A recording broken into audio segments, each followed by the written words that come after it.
So do you know if I'm going to be able to go home today?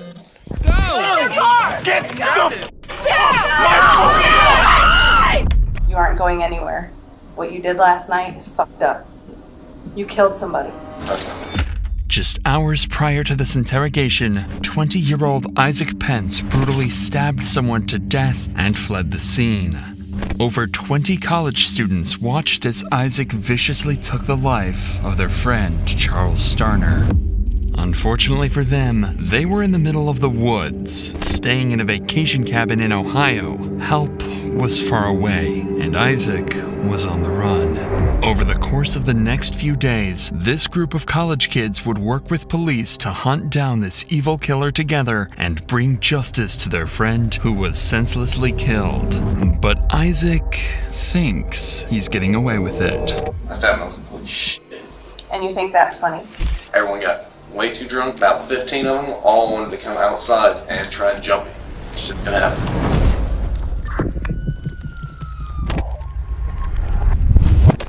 Yeah, I woke up and my mom's like, "Hey, cops are out here for you." I was like, "What the fuck do you mean the cops are out here for me?" On the night of April 22nd, 2023, 23-year-old Dalton Flagg was celebrating his birthday with friends and family at a rented cabin in Hocking County, Ohio. But what should have been the perfect night would quickly turn out to be a tragedy. This is the CCTV footage outside the house. After a long night of drinking, an altercation ensues between a group of teens. Isaac stood in the midst of the argument with his girlfriend Sabra watching from afar. After a few seconds of back and forth, Isaac snaps, throwing a punch into the crowd. This made them push Isaac back into a car where he would strike the crowd again before setting off towards his own vehicle. However, moments later, the fist fight quickly turned into a gruesome scene. Outside of the camera's view, Isaac ran back to his car to grab something. But before he could exit his car again, he was quickly cornered by multiple people trying to force him to leave. That's when Isaac pulled out his knife and attacked. Charles Starner, the college student pushing on Isaac's car door, went on to receive 6 brutal stab wounds, struck in the neck and the back. Panic set in as everyone realized the horrifying scene unfolding in front of them. One of Charles's friends quickly grabbed him and pulled him away from the vicious attack. Isaac would then quickly get inside his car and drive off into the woods with his girlfriend Sabra. The killer, Isaac, was now on the loose and would spend the following hours attempting to cover his tracks. Charlie, on the other hand, the student he just stabbed, limped over to his friends, fading in and out of consciousness. Charlie's friend Hannah was an EMS student, but the injuries were too brutal for her to keep him alive. By the time paramedics arrived on scene, it was already too late, and Charlie would pass away. Officers at this point have no idea what led to Charlie's death. Anyone at the crime scene could be a potential killer, so they immediately rally everyone together, looking for outliers. Alright, you want to slide him over so I can move my car? Let's go, guys. That is Detective Sumner right there. She's going to start asking questions. Nice to meet you. Top of the morning. Yeah, great night. Who saw what happened? I saw everything that happened. Why don't you come stand over here? You saw what happened too? Stay separate, but stand over here. Anyone else? The 2 people who just stepped forward are Hannah and James, and they are the only 2 who are entirely drenched in blood. You have a phone? I believe it's Okay. right to the side of the forerunner. Just stand where you're at. Stay like this. Any blood on your pants or shoes? We're probably gonna take your hoodie.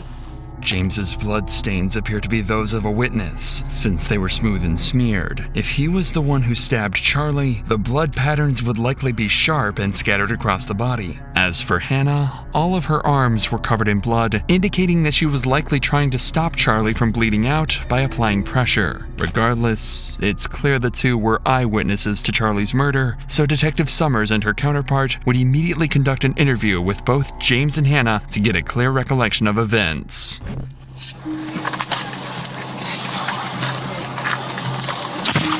Alright, that's a body cam sitting up there on the dash. Alright, tell me what you saw, what happened, what led up to all these events. So I had been inside the house. Once you go in and you go to the right, there's like the whole kitchen, family room, blah, blah, blah, blah, blah. Well, there's this one kid the whole party that, because he knew I had background in EMS, was calling me firefighter, firefighter, firefighter. And so I showed him some pictures from like different like fires I'd been on. And then somebody got mad at him for talking to me, which wasn't even any guy that I really knew. Well, so they started fist fighting inside, like right in the doorway once you go into the right. And the kid that's covered in blood, Jimmy and I were kind of standing off to the side, and I told him, I was like, I don't like this. It's like, I mean, everybody's trying to tear it up and stuff. Like, they were still wrestling. They got out into this main corridor right here in front of the door, but I was still sitting, like, at the kitchen table. So, I could kind of hear what was going on, but once again, I didn't want to get in line of fire. Well, I heard somebody say gun, and that's when I was like, I'm definitely going to stay in here. They're out here fighting, like, right in front of my truck, the Toyota 4Runner. And Jimmy, the kid that's covered in blood, was trying to separate them. And I think what happened is he pulled over to a center console, pulled a knife out, and what he did, he went straight for the neck. That's how he got the neck wound.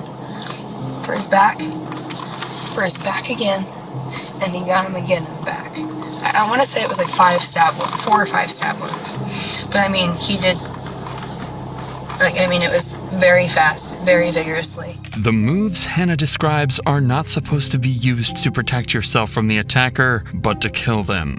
One poke or a stab might be enough to deter the attacker, but 4 or 5 of them to vital parts of the victim's body is a clear indication that Isaac intended to kill. So kind of explain this to me a little bit. So they were fighting, I guess, fist fighting over here on this side? Yeah, they were fighting on this side. Okay. And then what happened? That guy, I think his name's Isaac, he got up, came over to his car, which was right where the... Got up, so he got knocked down? I don't know. I was standing on the porch at that time. He was over here on the porch? Yeah. Okay. But I just saw them all go down there.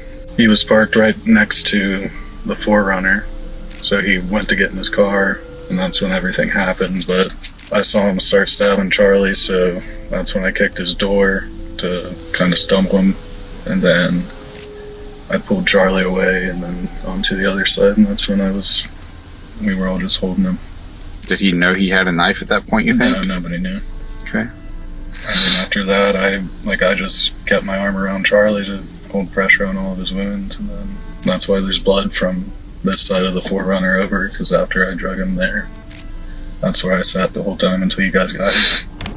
It just, I trust my gut feeling, and tonight was just not right, and that was terrifying. I understand completely. It was just an absolute show, and I came out onto the porch to make sure, like, I was honestly kind of scared I was going to get shot, because they had said, there might be a gun, but I wanted to be here in case somebody got hurt, and Isaac had called over the phone and threatened to come back and finish the job, further confirming to police that this was not an act of self-defense. While Jimmy and Hannah's interviews provide detectives with a clear picture of what led to the stabbings, both witnesses had never met Isaac before. However, police still know nothing about the actual person who committed this murder, so Detective Summers decides to bring in Dalton, the party's host, who also happens to be Sabra's brother, and he would reveal some twisted information crucial to solving this case.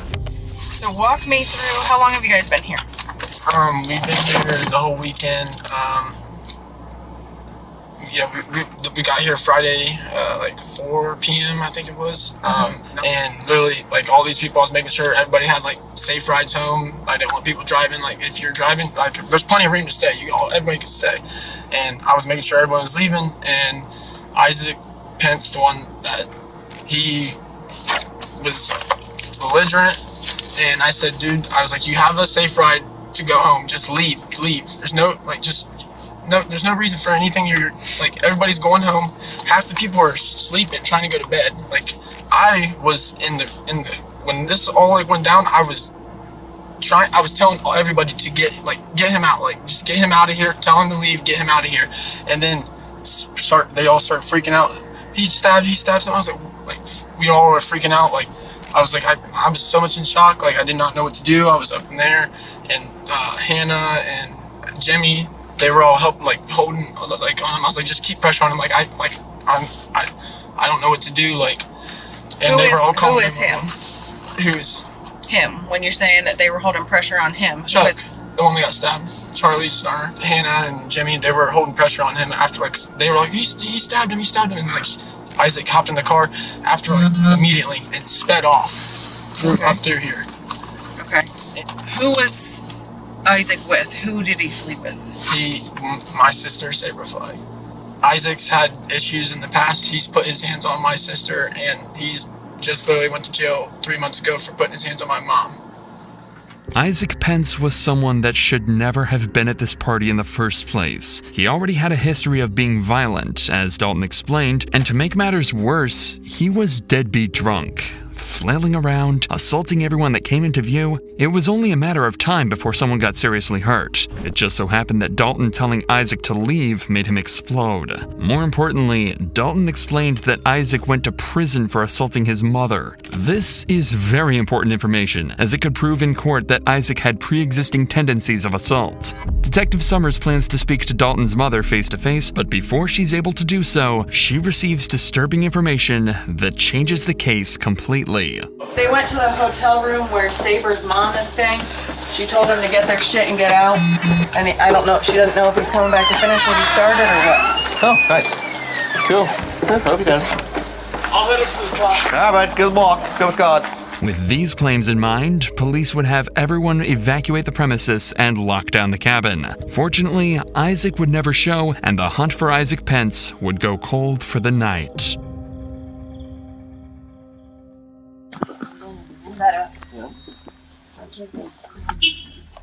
I'm Lieutenant Ingles. This is Detective Randolph. Okay. We just need a statement from you about what happened last night. I know.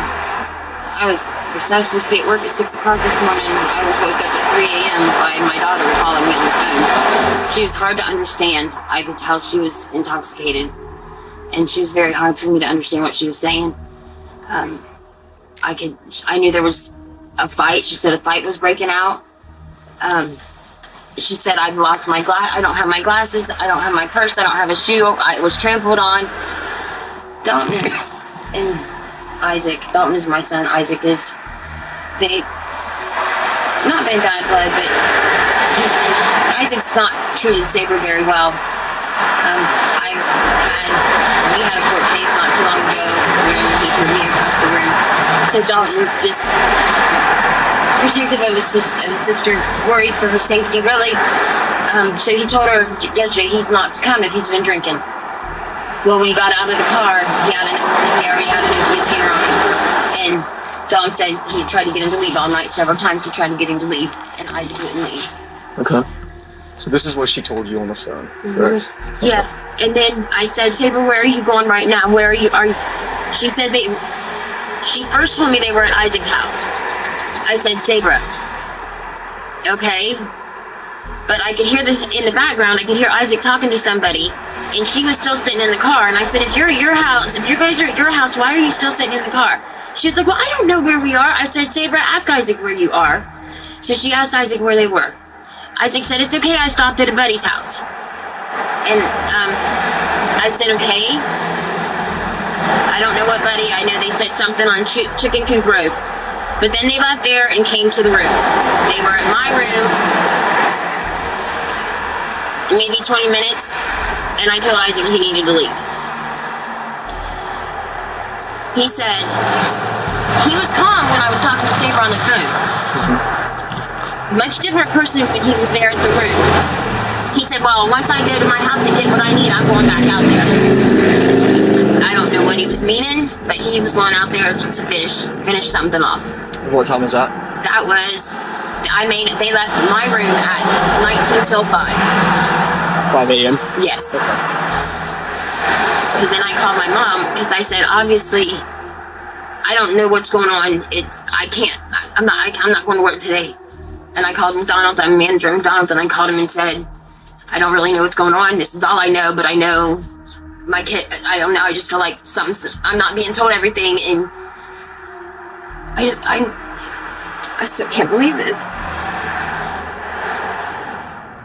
It's frankly terrifying that despite the fact that Sabra just watched her boyfriend stab someone to death, all she cares about is getting her belongings back before work the next day. This ignorance and complete disregard for their crimes is something that both Isaac and Sabra should be held accountable for.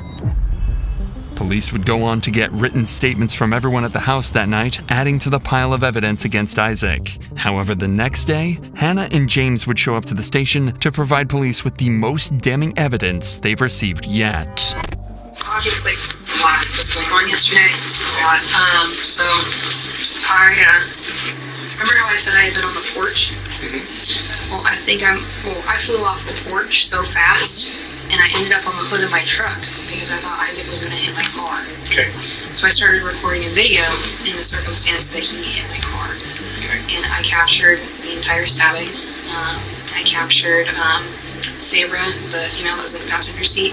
You can see her reach into the back seat with her flashlight on her phone on. He's up in the door.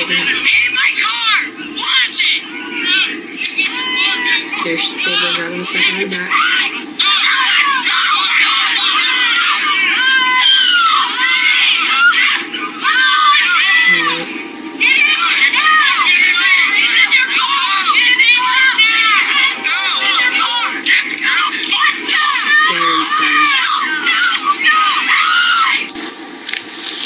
And then that's him dragging him away. Honestly, if you put the brightness on the video up, we might be able to see a little bit better.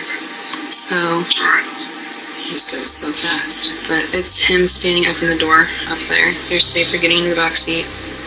She grabs something and she tosses it onto his seat. Tosses what? Something from the back seat onto his car seat that Isaac's on. So Isaac's right there in the middle. Okay, I see. He's the one standing up there. That's his arm yelling, telling him. Then he's stabbing right there. And that's Jimmy grabbing him and pulling him back.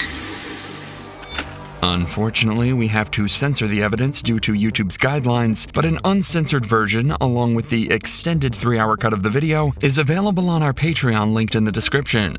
This video is a crucial step in proving Isaac guilty, as it shows clearly that Isaac did in fact stab Charlie. Additionally, Sabra seems to hand something over to Isaac right before the stabbing occurs, meaning she could have potentially given Isaac the knife used to kill Charlie. With this, police have more than enough evidence to arrest Isaac and Sabra. This would be an easy task, as police were able to ping Sabra's phone location to Isaac's house. They would be detained shortly thereafter. However, during the investigation, they also discovered something peculiar.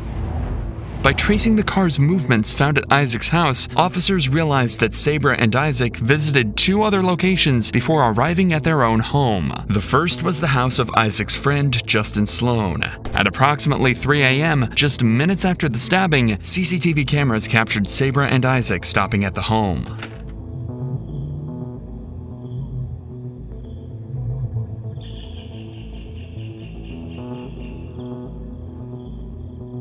Why exactly they stopped would soon unravel itself as officers called Justin. Hello? Hello, is this Justin? Yes. Hi, Justin. This is Detective McKnight with Hocking County Sheriff's Office. I appreciate you talking to our Captain Robinson earlier, but I've just got a couple follow-up questions real quick. Okay. So the questions that I have is, do you know Sabra? Yes, because she knew my little brother and stuff. That's how I met her. But this is the first time she's been to your house? This current house that I live in, yes. Normally we all just kind of meet at our friend's house. Was she present during the discussions when Isaac was telling you what was happening? What happened last night? Yes, sir. Okay. Was she present when he hid the knives? She was in my garage on the phone with her mother. And he left the garage to go. Did he say he was going to go do that? Yeah, I couldn't really tell him no because I didn't know what was going on. I had no idea if it was true or not. Okay. Do you have any idea who told the police that he was going to come back and finish the job? I don't think. I did hear him say stuff like that when he was drunk and freaking out at my house, though. It might even be on camera, but I don't know. He did say stuff like that at your house? Kind of. It was more of like he just wanted to go back and beat up the other people that were trying to jump him. Okay, all right. The killer couple hid 2 knives at Justin's home. Evidently, the two were panicking. With a fresh kill on their hands, they didn't know what to do and stashed the knives at Justin's home without him knowing.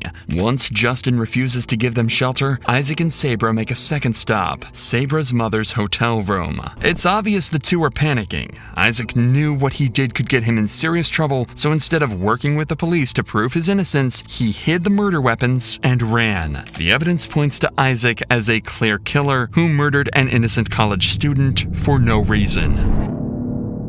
With little to no evidence proving this statement to be wrong, detectives decide it's time to conduct their first formal interrogation with Isaac. The goal of this interrogation is to get Isaac to admit to the murder, and then slowly break his attempt at claiming self-defense until he has nothing left other than to admit his evil actions.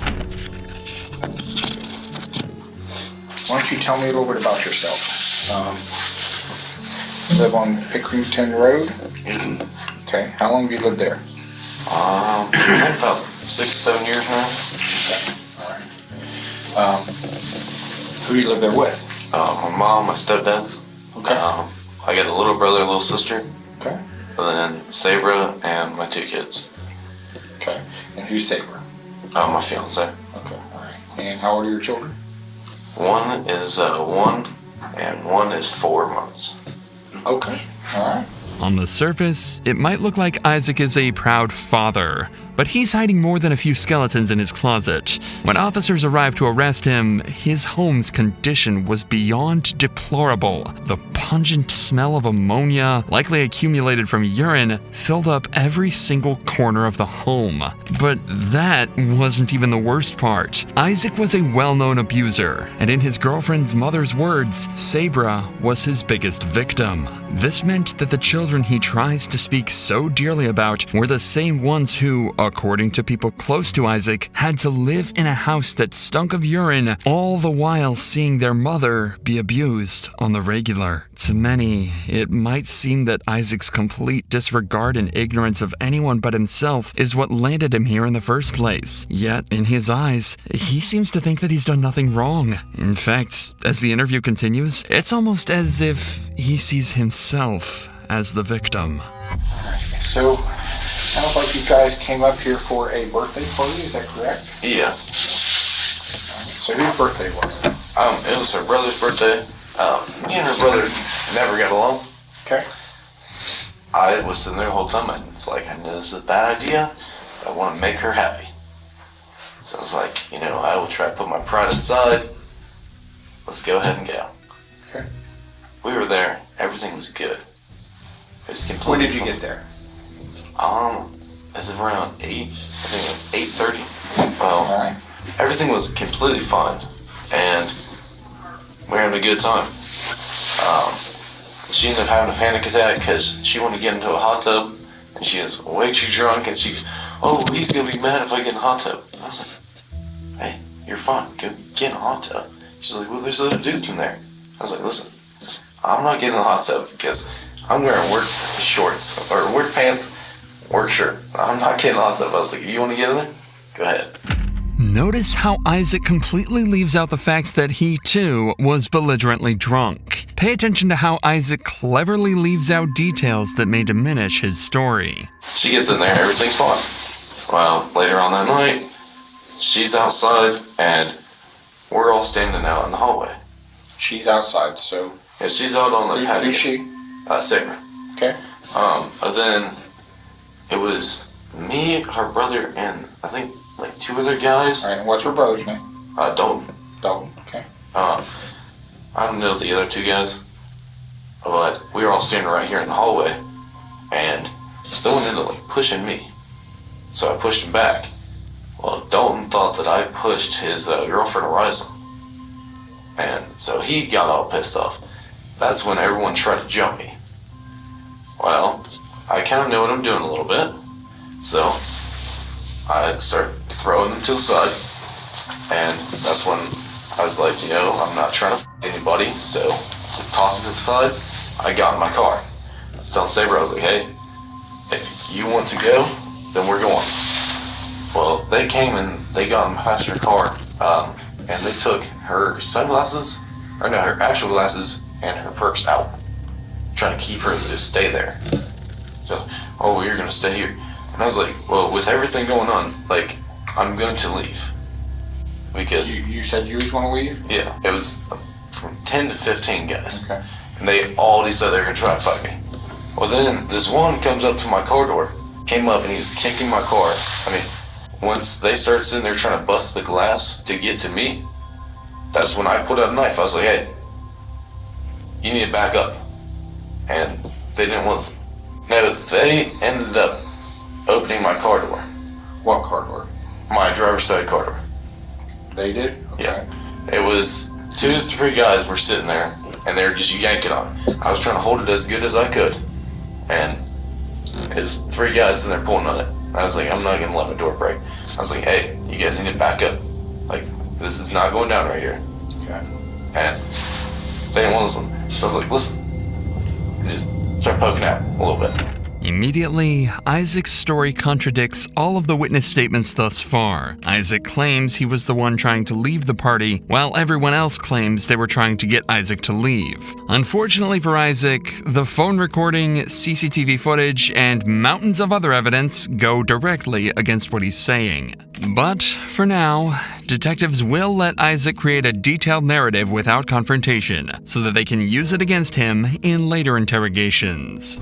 Like, I didn't try to do it to physically hurt anybody really bad, but I did it just to, like, poke, like, hey, I have a knife, calm down.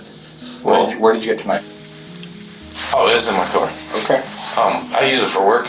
Okay. Because doing construction, Okay. we use to cut plastic and everything. Okay. They wouldn't stop. They just kept going. So I tried to stab the one guy in the arm just so they would go. Well, as soon as I stabbed him in the arm, they left. The other 2 guys took off completely. Okay.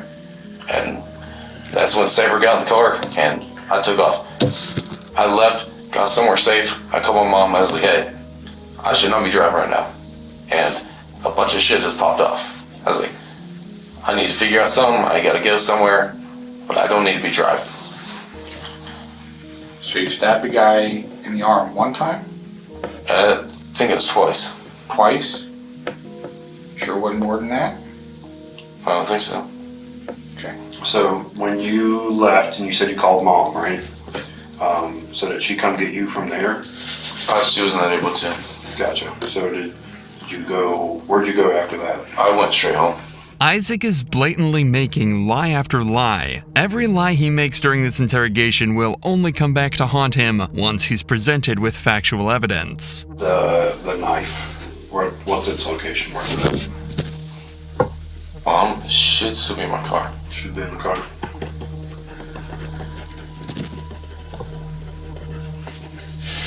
So if I didn't drop it after.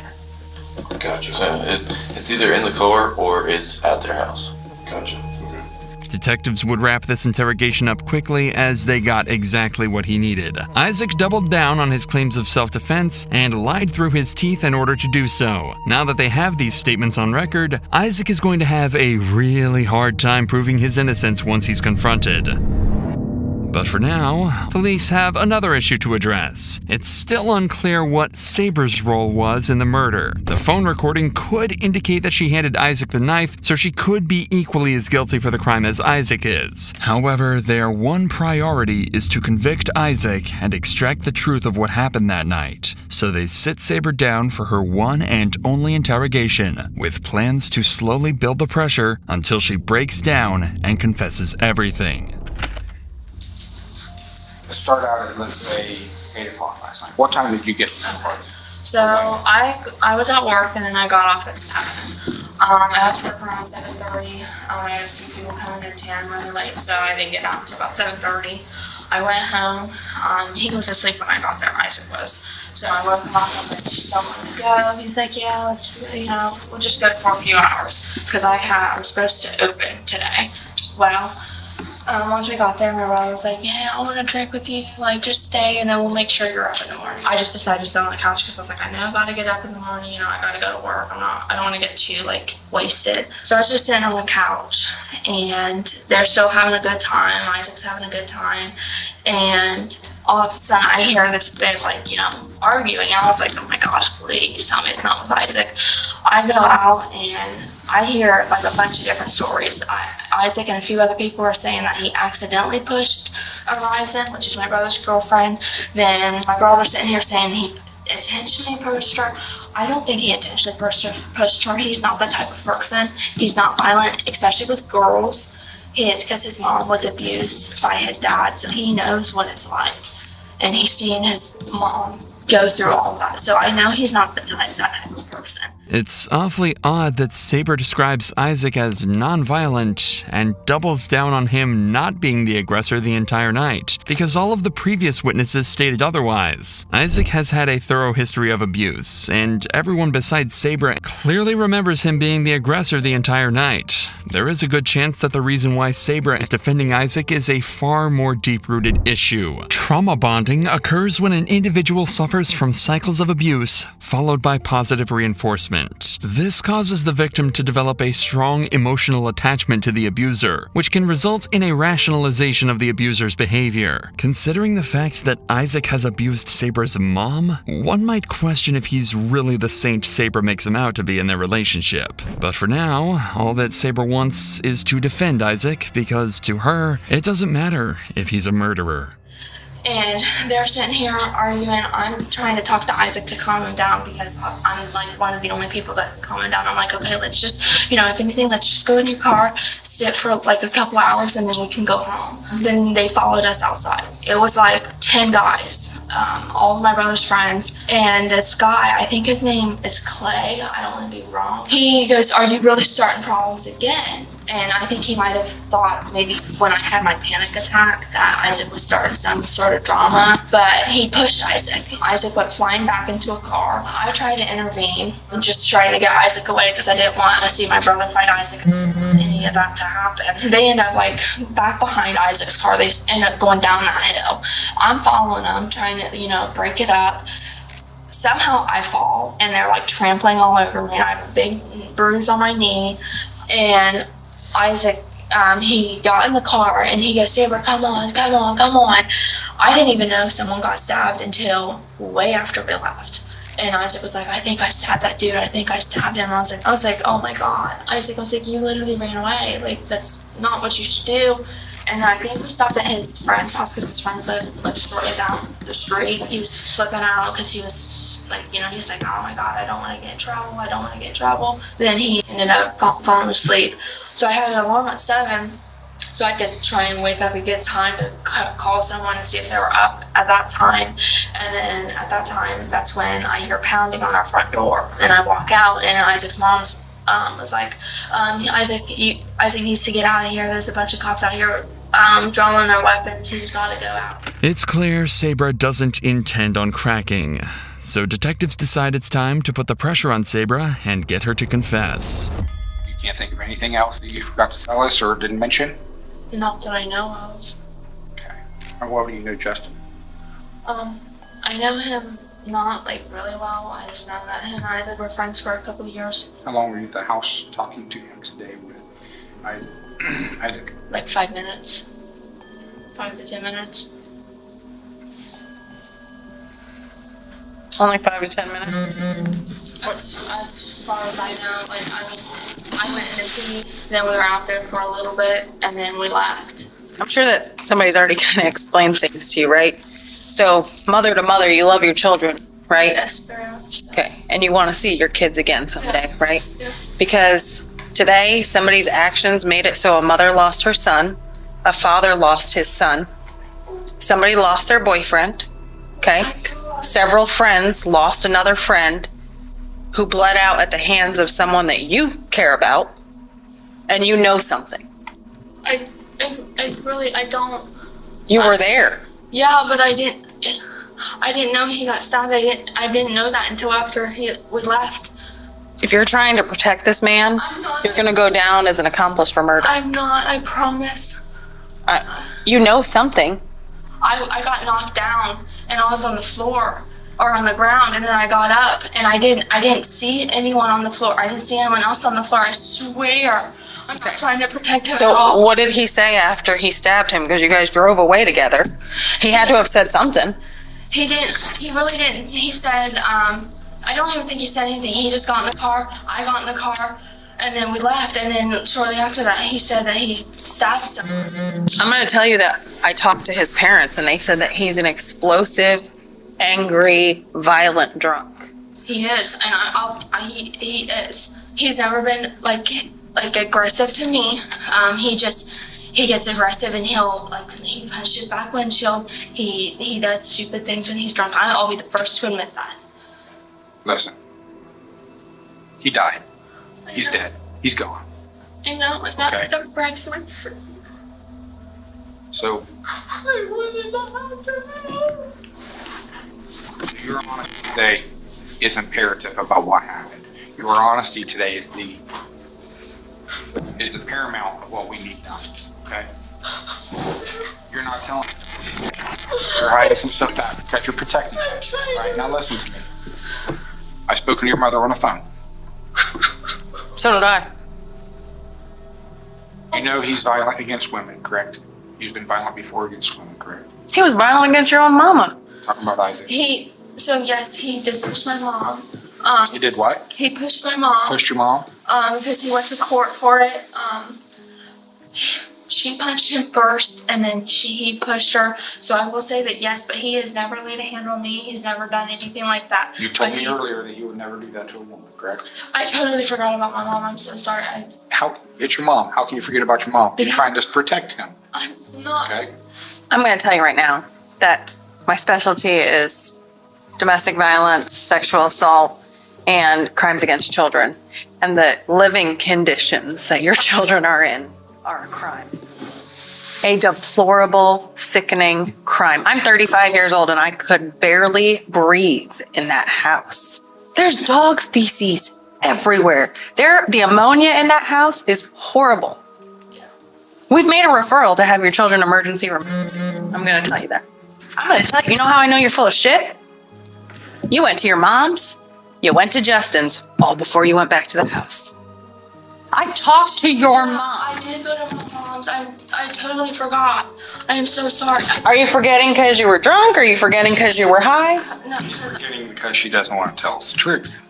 The only thing that I can have and that I can say about you right now is either she was lying and she's lying, or she was scared but she finally told us the truth. I was scared. Okay.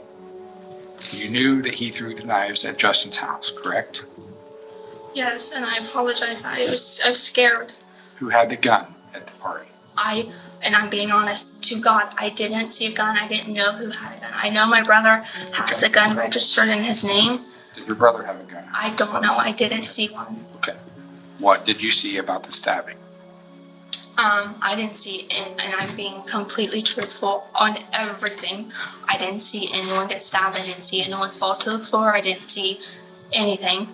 This is when I think all of this stabbing happened when I was on the ground. Well, is there anything else that you think that we should know about? Is there anything that you want the prosecutor to know? Because now's the time to make your case if you feel that you have one. I'd like to write out an apology letter for lying to us about that. Yes. Unfortunately, it doesn't seem like Sabra is going to crack anytime soon. However, her lying is just as bad as Isaac's, so convincing her shouldn't be much of a challenge. Additionally, her cathartic behavior only strengthened the case against Isaac, as she revealed that they did in fact hide the knives at Justin's home, giving detectives another lie to confront Isaac with. So once and for all, using all the evidence they've collected for the last several days, detectives sit Isaac down for a final interrogation. We're going to re-Mirandize you since we've had a break in between. Do you know what your Miranda rights are? Okay, I'm going to read them to you. After reading Isaac his rights, he would recount everything that happened the night of the murder. We've heard his story multiple times now, so I'll fast forward through that portion of the interrogation. So, I'm going to tell you, the only thing you have left in this world is your integrity. You know what integrity is? Yeah, your honesty. And I'm going to tell you that I have found about 40 loopholes already in your story. And I know the truth. I'm not going to ask you a question I already don't have the answer to. Okay, that would make me a horrible detective. Been here since 3:30 this morning. The last thing I want is your bullshit. Okay? Okay. I am giving you honesty and I'm giving you the opportunity to come clean. Okay? If I go to the prosecutor and say he gave me a line of crap, you know what they're going to do? They're going to throw the book at you come court time. If I go to the prosecutor and I say, hey, this is a guy who made mistakes, because we all make mistakes. We do it every single day. I'm not a perfect person. Dave's not a perfect person. We've done and seen some fucked up things, okay? What you did last night is fucked up. You killed somebody. What? He's dead. And I died. Yeah, he died at 8:31 this morning. The world lost a father. He leaves behind a 9.5-month-old son named Jet, okay? Somebody lost their son this morning. A mother and father lost their son. A girlfriend lost her boyfriend that she held compression on for several minutes waiting for a medic to get there to try and save his life. He died at Grant this morning and you're facing murder charges. I didn't know that. He did because you didn't stab him twice. You stabbed him multiple times. Way more than twice. And I've interviewed probably 15 or 16 people today that have painted a pretty gruesome picture involving you. This is your chance to be honest about it. I was just trying to get them to stop. You get one shot at this, and one shot only. I've talked to your mom. I know you are a very violent, explosive person. I know you drink almost every weekend. You left her in the care and custody of your 2 children, Draco and Waylon, who are 13 months and 4 months old. I've been inside your bedroom. I've been inside your car. I've had a very deep conversation with your girlfriend's mother, and everyone that was at that cabin. You get one shot at this with me, and that's it. You want to start over? With this brilliant confrontation, the detective successfully convinced Isaac to start again with his story. Just like in Saber's interview, he already gave his version of events before this, so any mistakes he makes now will seal his fate. Start at the very beginning. How did you end up there? Ended up because Saber wanted to go, and I told her that I would go with him. And so we ended up going. But we've never got along, me and her brother. And of course, her brother's friends aren't going to like me if he don't like me. But he said that he was going to be cool, calm, and collected. I said that I would do the same. And I was until everything blew up. And once everything blows up, then I just blow up and I end up blacking out. How much cocaine did you do last night? I didn't do any. I know there was cocaine there. I have already found the cocaine. I didn't do any. Did you smoke weed? No. How much did you drink last night? I think I drank a 12-pack of Miller. I took a couple shots of Hennessy and a bottle of green, it's like green sour apple schnapps. There was like a half bottle of that. Okay. So you drank a lot of alcohol, knowing that you have an explosive personality when you're drunk. Okay. Was there some jealousy issues at this party last night? Yeah, a little bit. What happened? Well, it's just her brother's friend, well, her friend and her brother's friend, Trey.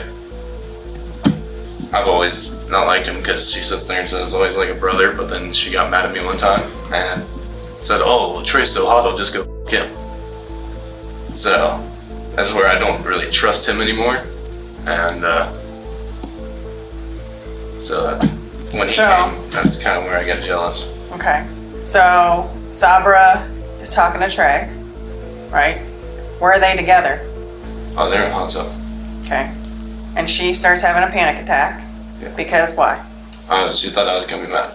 If Saber had panic attacks just thinking that Isaac was going to be mad at her, one can question exactly how much abuse she dealt with to behave like this. Worse yet is the fact that Sabra still believed Isaac to be a saint, going as far as to cover up his murder. So a scuffle ensues, and during this scuffle, Sabra tries to break it up, right? Okay. And what happens to Sabra as she's trying to break this up? She says she got trampled. Who comes to run to her aid? I have no clue. Okay. So, fair to say that you probably blacked out or there's bits and pieces missing here? Yeah. So Dalton comes running over because his sister's now on the ground, and she has this tattoo that says "My brother's keeper," and they're close, right? And he is screaming at you guys to knock the shit off because his sister's now on the ground. And Sabra is having some type of panic attack, right? She goes to get in the car and she's screaming at you at this point, right? Do you remember this? No. Okay. Is that when we start fighting on the hill? Uh-huh. And what happens on that hill? On the hill, that's where I got pushed down. Do you have injuries that would corroborate you saying you got pushed down? The scrapes on your side? Yeah, I got scrapes all over my side, and I have a big knot right here where I got hit. Okay. So you get pushed down this hill, and then what? Then I think we kept on going at it. Who's we? Because we have about 20 or 22 people now that have been at this cabin. I don't even know their names. I saw the video. Somebody clearly shoved you in the front, which started the scuffle. Yeah, this is about the only part I remember is getting pushed, and then kind of gone from there until I got in my car. And when you get in your car, what happens? That's where I think I grabbed a knife. Yeah, and he was pulling on the door, I think. I'll tell you that I have a footprint that tells me they were trying to close the door. Do you remember any of that? No. Okay, and where's Sabra? She was still sitting in the car. Did she get out of the car at any point? I don't think so. She paying attention to what you're doing there, or is she preoccupied with something? I think she was watching TikToks on her phone. Watching TikToks on her phone, knowing her boyfriend just stabbed somebody. It's pretty normal behavior, right? I mean, hey, you went home and took a nap. Like, it was just another day in the park for you. I was too drunk. I didn't really remember it when I got home. But not too drunk to drive. Not too drunk to dispose of the murder weapon. Not too drunk to try and cover up your tracks. Did you know his name was Charlie? Yeah. You never met Charlie before that, did you? So, you grabbed Charlie by the neck, and you didn't stab Charlie 2 times. You stabbed Charlie 6 times. The side of his neck, right here on his face, twice in his side, once in his back, and somewhere in between his head and his neck. And you left. You left Charlie to lay there and bleed out on the ground. Charlie didn't die right away, but Charlie, he died. He coded out in a trauma bay. He made it in an airplane to a hospital in Columbus, made it through the surgery, and then he kaput. His heart gave out. And you know what? His kid isn't the only one left without a dad. Because Draco and Waylon aren't going to have their dad either. They're not going to have their mom either. She went to jail today. What's she gonna do? Complicity to murder. Because she knew and she didn't do anything about it. And I turned your kids over to the state earlier this afternoon. Because the living conditions in that house are deplorable as well. So, they're not going to have a mother or a father. Does that change things for you? Does that put some things into perspective? Bet you weren't thinking about that when you threw the knife. All right.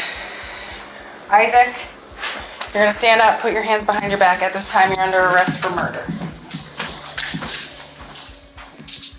At this point, Isaac has nothing more to say, and the body cam concludes shortly after. With so much evidence stacked against him and his girlfriend, the two were placed into custody as they awaited their trial. A year later, on August 26, 2024, Sabra Flagg pled guilty to obstructing justice. This is a 5th-degree felony that comes with a maximum of 12 months in prison and a $2,500 fine. As for Isaac Pence, he was convicted of 1 count of murder, 2 counts of felonious assault, and 1 count of tampering with evidence. A month later, on September 25th, he was finally sentenced to 18 years to life in prison, where he will not see the light of day for a long, long time.